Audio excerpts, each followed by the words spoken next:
Greetings, salutations. Happy Tuesday, April the 14th, 2026.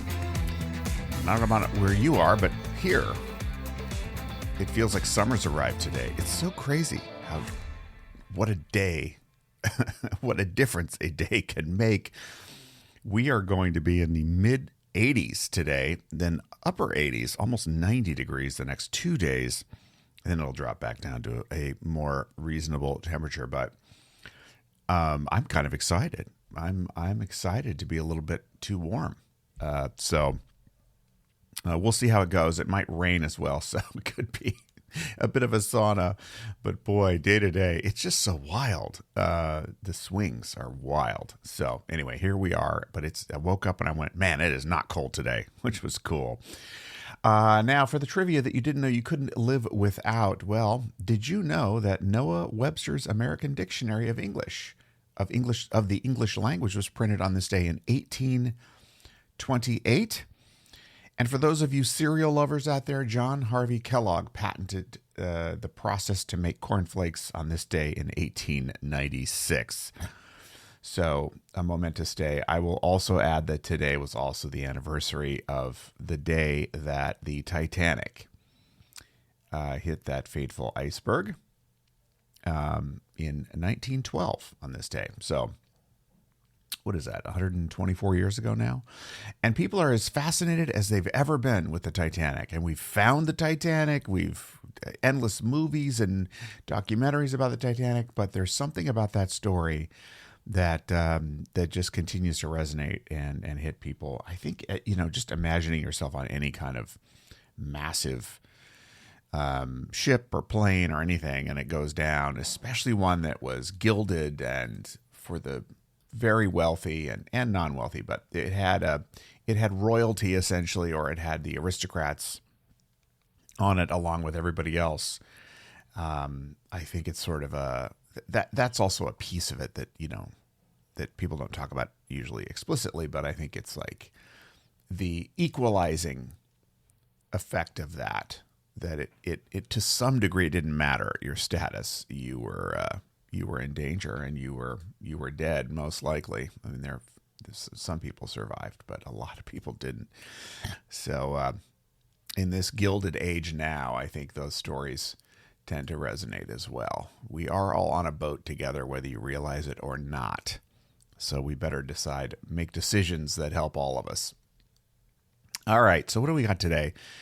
I'm, in that constant flurry of like activity, and then, it doesn't take very many days of, I don't have another sale in the books yet. And so it can get pretty dark pretty fast in my mind. I woke up this morning and went, oh, hello to that friend, the fear monger, and then was able to really start turning my mind to the opportunities at hand, the presentation I'm doing next week to a really great networking group in Manhattan.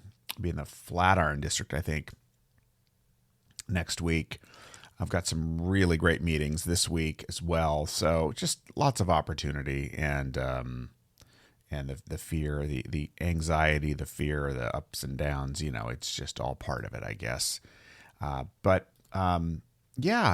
think one of the things about building something new is that, especially if you're building something that people haven't heard of before, there's a hurdle to explaining what you do, because if you open a donut shop and you say, well, we sell donuts, but our donuts are better because they're vegan, or they're made with better oil, or they're softer, or they're sweeter, or whatever they are, it's a differentiation play.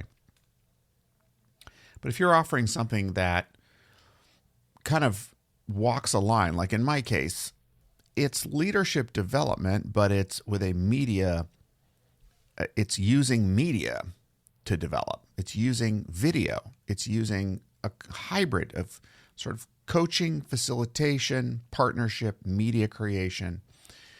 And so distilling that down into something that sounds different and also resonant and valuable all at once, and to do that quickly, that does not happen overnight. That messaging doesn't just fall out of the sky in diamond hard form. There's a period of play that you have to do with it, sampling it. You're going to get feedback constantly. Every time you try something, people are going, well, let me tell you how that hits. And it's valuable. And I can feel exhausted by that sometimes because I just want it to work. But remembering that every bit of feedback is valuable data, it doesn't mean I have to follow the feedback, but it's valuable feedback. And that I have people in my life who are unafraid and frankly gracious and giving enough to tell me what they think, I think is a strength. And recognizing that, in times where I'm feeling a little unsteady or unsure, that feedback can land a little bit differently. But boy, I'm so grateful for it. And I just have really incredible people in my life who tell me what they think. And yeah, I do have to regulate it from time to time just because you can only take in so much. But overall, it's really good. And I think that's the lesson that I'm hanging on to, is to even have people who tell you, who give you feedback, who will respond to messages, who will read stuff that you send out, is such a gift of that they are giving to you, and a reflection as well. But remembering that just keeps you in gratitude and open. And remember, you don't have to act on everything reflexively. So, all right, I'm going to leave it there. Who do you have in your life that tells you the truth or tells you what they think openly and honestly? And what does that mean to you? How could you use that to propel you to the next level? That's the question for today. I'm going to leave it there because I have some oatmeal to finish and a meeting to prepare for. And so it's just good to be back with you here and hopefully helping out in whatever way is helpful to you. All right. I'll leave it there. Thank you as always for listening. And as always, be good to yourself and others. And we will check back again with you tomorrow. In the meantime, bye-bye for now.